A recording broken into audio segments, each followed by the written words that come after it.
Saudara Presiden Iran, Ebrahim Raisi meninggal akibat kecelakaan helikopter di Azerbaijan Timur. Kecelakaan tersebut juga menewaskan Menteri Luar Negeri Iran dan juga beberapa pejabat lainnya yang ikut dalam rombongan.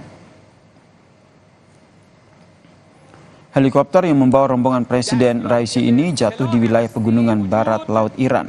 Kecelakaan terjadi saat Presiden Raisi dan juga para pejabat menuju ke kota Tabriz usai meresmikan proyek bendungan Kizwalasi di perbatasan Iran dengan Azerbaijan.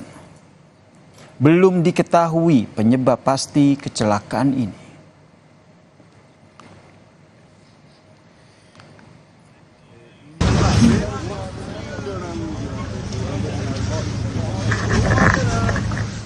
Presiden Iran, Ebrahim Raisi dinyatakan meninggal pada Senin waktu setempat setelah tim penyelamat menemukan lokasi jatuhnya helikopter di wilayah pegunungan yang diselimuti kabut. Di lokasi kejadian terlihat puing-puing helikopter yang berserakan. Terdapat 3 anggota awak berada di dalam helikopter yang hancur tersebut. Sebelumnya, saudara, upaya pencarian korban dilakukan sejak minggu setelah helikopter terkonfirmasi jatuh. Evet, şu anda olay yeri inceleme ekipleri incelemelerini yapıyor.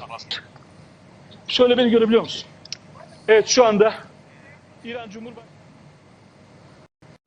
Pemerintah Iran mengumumkan 5 hari berkabung untuk Presiden Ebrahim Raisi. Pemimpin tertinggi Iran, yaitu Ayatollah Ali Khamenei, menunjuk wakil presiden pertama Iran, Mohammad Mokhber, sebagai penjabat presiden menggantikan Ebrahim Raisi. Mokhber, saudara, bertugas sebagai presiden sementara dan memfasilitasi pemilihan presiden baru dalam 50 hari ke depan.